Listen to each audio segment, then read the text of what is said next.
જય સ્વામિનારાયણ મિત્રો, આજે આપણા સ્ટુડિયોની અંદર એક એવી ટીમ આવી છે કે તમે અકલ્પનીય એ લોકોનો આઈડિયા છે અને એ લોકો જે કરવા જઈ રહ્યા છે એ જો કદાચ પહેલાંના જનરેશનમાં કે પહેલાંના જમાનામાં હોત તો ઘણા લોકો અત્યારે આપણા ગુજરાતમાંથી બિઝનેસમેન બન્યા હોત અને પેરેન્ટ્સને પણ ઘણું બધું જાણવા જોવા અને શીખવા મળ્યું હોત કે મારા બાળકની અંદર શું ટેલેન્ટ છે.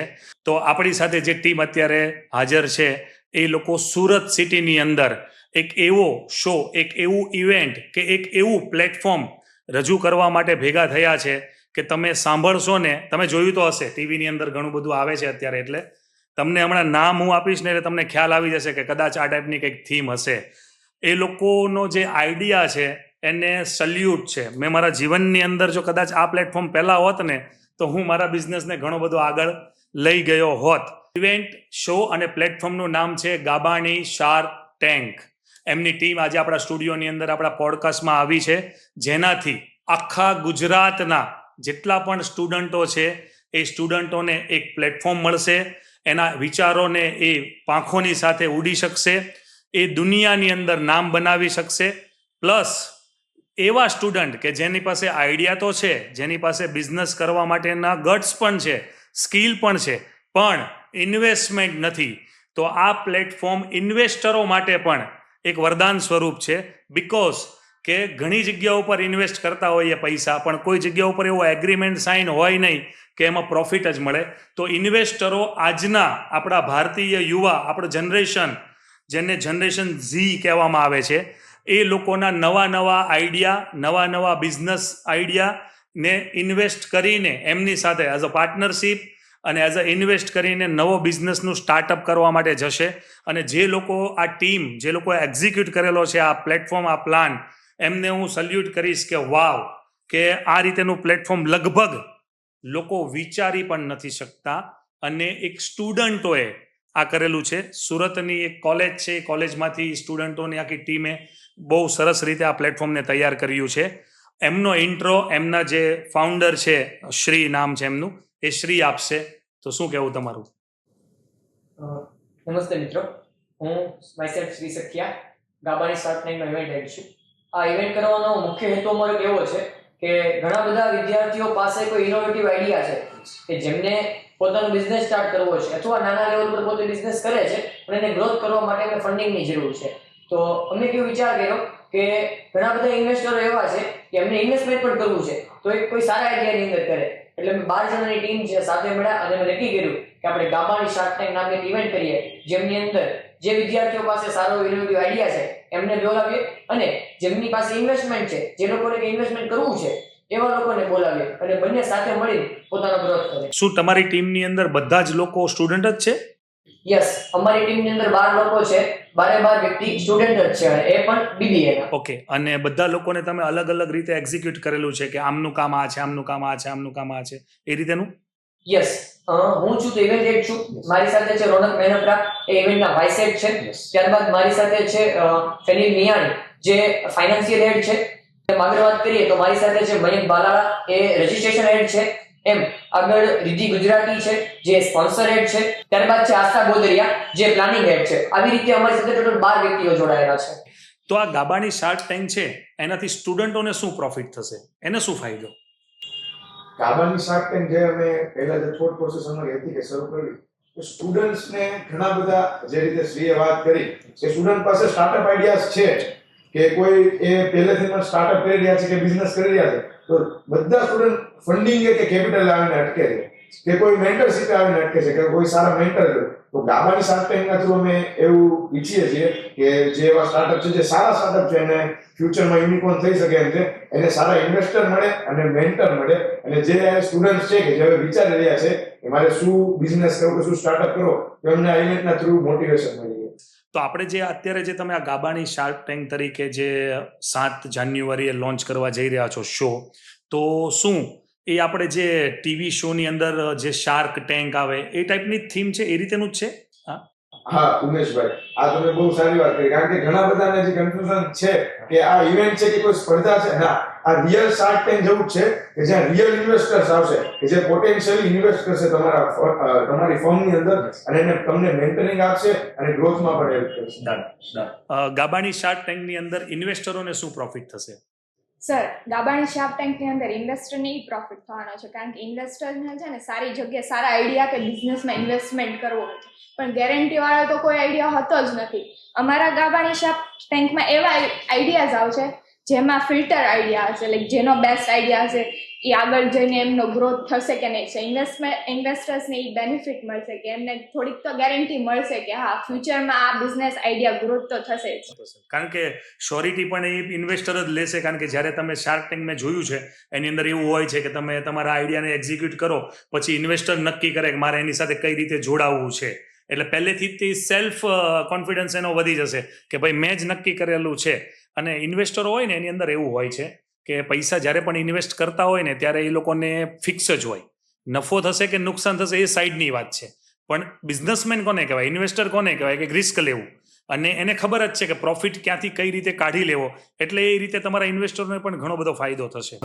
ગાબાણી શાર્ક ટેન્ક છે એ ખાલી સુરતના જે સ્ટુડન્ટો છે એ જ રજીસ્ટર કરી શકશે કે આખા ગુજરાતના સ્ટુડન્ટ રજીસ્ટર કરી શકશે? નહીં સર, જે કોલેજ સ્ટુડન્ટ છે જેની પાસે ક્રિએટિવ ઇનોવેટિવ આઈડિયા છે, જેની પાસે બિઝનેસ કરવાની સ્કિલ છે, આ ઓલ ઓવર ગુજરાતમાંથી આ બધા સ્ટુડન્ટ આ ઇવેન્ટની અંદર રજીસ્ટ્રેશન કરી શકશે. ગ્રેટ.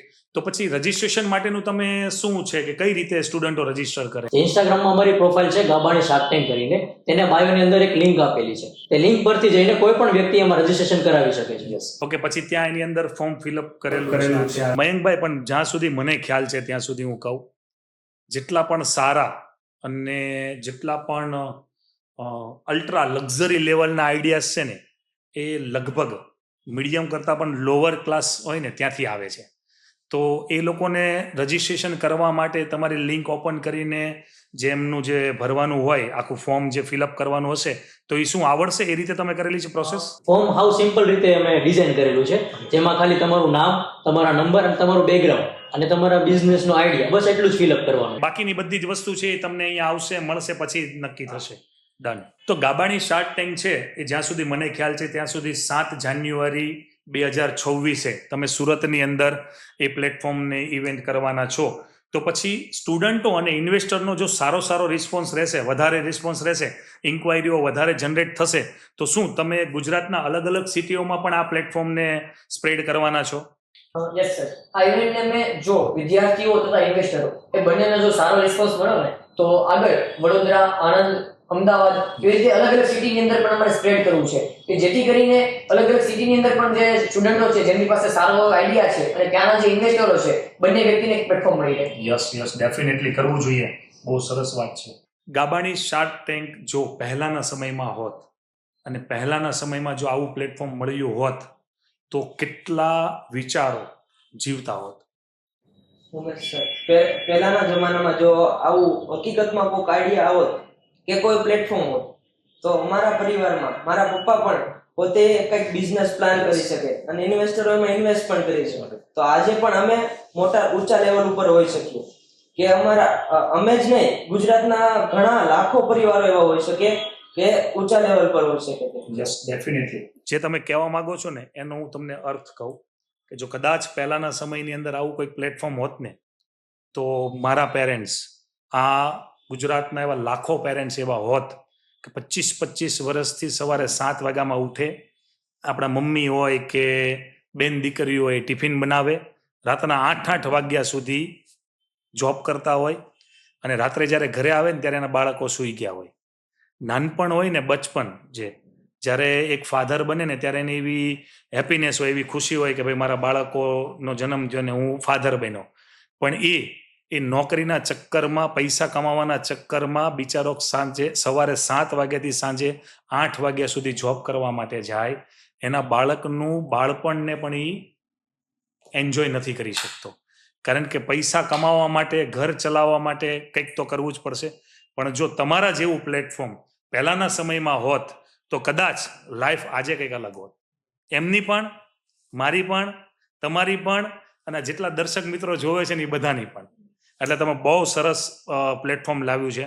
અને આ ઉંમરે આવો આઈડિયા આવવો અને આ રીતેનું પ્લેટફોર્મ બનાવવું એ રિયલીમાં તમારા પેરેન્ટ્સને, તમારા પેરેન્ટ્સના સંસ્કારોને ધન્યવાદ દેવો જોઈએ કે આવો વિચાર તમે વ્યક્ત કર્યો. બાકી આજનો સમય ને આજનું જનરેશન કેવું છે ખબર? સ્ટુડન્ટની વાત તો દૂરની છે. ભાઈનું સારું થતું હોય ને તોય કોઈ જોઈ નથી શકતા. તમે તો આ ગુજરાતના હરેક સ્ટુડન્ટો માટે આ પ્લેટફોર્મ લાવો છો. તમને એમાં કોઈ પ્રોફિટ નથી. તમારા વિચારો તમે જે વ્યક્ત કર્યા તો તમારો 1 રૂપિયાનો પ્રોફિટ નથી. પણ જેટલા પણ લોકો આમાંથી બિઝનેસમેનો બનશે, 10 કરોડ, 20 કરોડ, 50 કરોડ, 100 કરોડ, 1000 કરોડની કંપનીઓ બનાવશે તો 50, 100 વર્ષ સુધી લોકો તમને યાદ કરશે કે આ પ્લેટફોર્મ તમે બનાવ્યું હતું. એમ ગુજરાતમાં ટેલેન્ટ વધારે છે પણ તક બહુ ઓછી છે. એના વિશે શું કહેવું તમારું? સર, જ્યારે બાળક નાનું થાય છે, નાનેથી જ્યારે મોટું થાય છે ને ત્યારે એની એજ વાઇઝ સપનાઓ બદલતા જાય છે. નાનો હોય ત્યારે એમ વિચારે છે કે પપ્પા મને આ રમકડું લઈ દે, પપ્પા મને ઓલું રમકડું દે. મોટા થતા એના વિચારોમાં પણ ઇનોવેશન આવે છે, ડ્રીમ પણ મોટા જોવે છે. જ્યારે આપણે મોટું ડ્રીમ જોઈએ ને ત્યારે આપણે ઘરે વાત વ્યક્ત કરી પણ દઈએ કે પપ્પા મારું આ રીતનું કંઈ સપનું છે, તો પહેલા પપ્પા સમાજથી દે, પહેલા સેટલ થાય નામના શબ્દથી જ છે ને વિચાર દબાઈ જાય છે. વિચારો અત્યારની જનરેશનમાં બહુ જ છે પણ પૂરતી તક નથી, અવકાશના અભાવ. યસ, બહુ સરસ વાત કરી. દુનિયાની અંદર છે ને સપનાઓ તો સાઈડની વાત રહી, પણ આજે સમાજ જે છે ને એ એક એવું છે ને કે એની વાત જવા દો. જ્યારે તમે કોઈ પણ વસ્તુ, હું તો તમને કહું ને કે આપણું ફેમિલી, આપણું પરિવાર ને આપણે જેટલા પણ લોકો હોય ને એ એક જેલની અંદર બંધ છે અને એ જેલની ચાવી છે ને સમાજ પાસે છે. એ ખોલે ને તો જ તમે બહાર નીકળી શકો. એટલે સમાજ જે છે ને ક્યાં તો એ આગળ નથી વધવા દેતો, યા તો આપણે જે કરવું છે ને એ નથી કરવા દેતો. પણ જો કદાચ થોડાક સમય માટે સમાજને સાઈડમાં મૂકો અને તમારા વિચારોને વ્યક્ત કરો તો રસ્તો કદાચ કઠિન હશે પણ સક્સેસનેસ 100% મળશે. અને જો તમે એને સાથે લઈને ચાલશો ને તો એને ગમતું જ નથી. તમે આગળ વધો કે તમે વધારે પૈસા કમાવો ને એ સમાજને કોઈ દી ગમવા વાળું નથી. કારણ કે ભગવાને પહેલેથી છે ને એને કીધું છે કે તું જા, નીચે પૃથ્વી પર જા, તારું નામ સમાજ છે અને તારે કોઈને જીવવા નથી દેવાના. એનું કામ જ આ છે. સમજ્યા? આપણામાં તો કહેવત પણ છે, સોડવે એટલા પગ લાંબા કરાય, પણ આપણો વિચાર અલગ છે કે પગ હું કામ ટૂંકા કરવા, આપણે સોડ જ મોટી કરી દઈએ. યસ 100%ની વાત છે. આજના જનરેશનના લોકો પૈસામાં તો હિંમત દાખવે છે પણ વિચારોમાં કેમ નહીં? વિચાર જે હોય ને ઇમેજિનરી હોય છે અને સમાજ છે ને કોઈ બી ઇમેજિનરીને સપોર્ટ નથી કરતો. એને જે જો દિખતા હે વહીં બિકતા હે. અને મારી છે બહુ ફેવરેટ રીલ છે, વજન પૈસાનો છે કે તમારું ખીચું ભરેલું હોય ને તો એની જેમ છે. અને વિચારો છે એ દેખાતા નથી પણ કૃષ્ણ ભગવાન એ નથી દેખાતા, તો આખી દુનિયા તો એને પૂજે છે. બરાબર? આ દુનિયાના જેટલા પણ સર્વસ્વ હિન્દુ ધર્મના ભગવાનો છે એ નથી દેખાતા. તો મારું તો કહેવાનો મતલબ એવો છે કે જે વસ્તુ રિયલમાં દેખાતી નથી ને એ જ સાચી છે. દેખાય છે એ તો ગૌણ છે. આપણા કાઠિયાવાડીમાં કહેવાય ને કે દેખાય છે તો એનું નાશવત છે, ગમે તે દિવસે એ નાશ થઈ જવાનો છે. પણ જે દેખાતું નથી ને એનો નાશ કોઈ દી થતો જ નથી. એ વિચાર હોય કે ઈશ્વર હોય. આમાં સમગ્ર એડ કરીશ કે અત્યારે સમાજની અંદર છે ને લોકો ગણતરી પૈસા પ્રમાણે કરે છે. ઉચ્ચ નીચની જે ગણતરી થાય છે ને પૈસા પ્રમાણે થાય છે, વિચારો પ્રમાણે નથી થતી. પણ મારું કેવું એવું છે કે જો લોકો વિચાર પ્રમાણે ગણતરી કરવા મળે ને તો અત્યારે ઘણા બધા લોકો આગળ આવી જાય. કારણ કે વિચાર જે છે ને એ વિચાર એની પાસે સારા હશે તો એ પૈસા સારા કમાઈ શકશે. પણ એની પાસે પૈસા સારા હશે ને વિચાર સારા નહીં હોય ને એના પૈસા જે છે ને એ પણ ડૂબી જાય. અને કોઈ માર્કેટની અંદર કોઈ દુકાનમાં વિચારો મળતા તો છે નહીં કે હાલો 5 કિલો વિચાર લઈ આવું, 10 કિલો વિચાર લઈ આવું. એ તો અંદરથી જ નીકળે છે ને. તો પૈસા કદાચ મારી પાસે 5000 કરોડ છે તો હું વિચારો લઈ આવું? એ વિચારો તો મળવાના જ નથી ને પૈસાથી. એટલે મને એવું લાગે છે કે પૈસા કરતા વિચાર મોટો છે. ચલવામાં એડ કરીશ. ભગવાન શ્રી કૃષ્ણને તમે વાત કરી કે ગોકુળમાં હતા, ગાયો ચરાવતા ને ત્યારે એને કાનુડો, કાન્યો એમ કહેતા. અને જેવા દ્વારિકામાં આવીને ભગવાને કૃષ્ણને બતાવી સોનાની નગરી તો એ બની ગયા દ્વારકાધીશ. પૈસો જ બોલે છે અને વિચારો તો કઈ ક્યાંય સાઈડમાં રહી છે. યસ, પણ હવે શું કરવું? સમાજને કોણ સમજાવે એની જેવું છે. એવું કંઈક પ્લેટફોર્મ બનાવો. નવું પ્લેટફોર્મ તમે બનાવો ને તો આવું બનાવજો કે એક છે ને સમાજથી પીડાયેલા લોકો હોય સામો સમાજ બેઠો હોય. એમ ઘણા લોકોને નવા આઈડિયા અને નવી વિચારો ઉપર પૈસા ઇન્વેસ્ટ કરવા છે, પણ ક્યાં કરવા અને કેવી રીતે કરવા ને એ લોકોને ખબર નથી હોતી. તો શું ગાબાની શાર્ક ટેન્ક છે એ એના માટે ફાયદાકારક છે? ગાબાની શાર્ક ટેન્ક એક એવું પ્લેટફોર્મ પ્રોવાઈડ કરે છે જ્યાં ઇન્વેસ્ટરને બેસ્ટ આઈડિયા પ્રેઝન્ટ થવાના છે અને ફિલ્ટર આઈડિયા હશે જેનાથી લોકોને આઈડિયા આવશે કે આ આઈડિયામાં મારે ઇન્વેસ્ટ કર્યા જેવું છે કે નથી. It's totally depends on them કે એ લોકોને આઈડિયા ગમે તો એ લોકો ઇન્વેસ્ટ કરી શકશે. અને એમાં પણ સ્ટુડન્ટને પણ ફાયદો છે કે એમને જે બેક હેન્ડ છે, બેકબોન છે, જે જોઈએ છે, મેન્ટોર જોઈએ છે, તે ઇન્વેસ્ટર સાહેબથી મળી રહેશે. અને ઇન્વેસ્ટરો માટે ઘણા બધા પ્રોફિટ છે. હા, અને Yes. બેસ્ટ પ્રોફિટ ઈ કહીશ કે ડાયરેક્ટ ટેલેન્ટનો એક્સેસ એમની પાસે મળશે. જે ફ્યુચરમાં જે ઇન્વેસ્ટ કરવા જશો ને એની કરતાં જ્યારે આઈડિયા પહેલા અમારા પ્લેટફોર્મથી રજૂ થશે ને તો તે સ્ટાર્ટિંગથી જ એમાં ઇન્વેસ્ટ કરી શકશે. હવે આપણે જે આગળનો સવાલ હતો ને એને આની સાથે જોઈન્ટ કરી શકીએ ખરા કે વિચારોની દુકાન તો નથી પણ આ પ્લેટફોર્મ છે, અહીંયાથી ખરીદવું હોય તો ખરીદાય. એટલે ઇન્વેસ્ટર એમ કે હાલ ભાઈ કેટલા ઇન્વેસ્ટ કરવા, ઓલો કે 50 લાખ કરોડ કે 10 લાખ 5 લાખ 2 લાખ વોટ એવર, તો એમ કહેશે કે ચલ તારી ઉપર ઇન્વેસ્ટ કર્યા, તો એના વિચારો ખરીદ્યા ને, એના વિચારો ખરીદ્યા એટલે એનાથી પ્રોફિટ મળશે.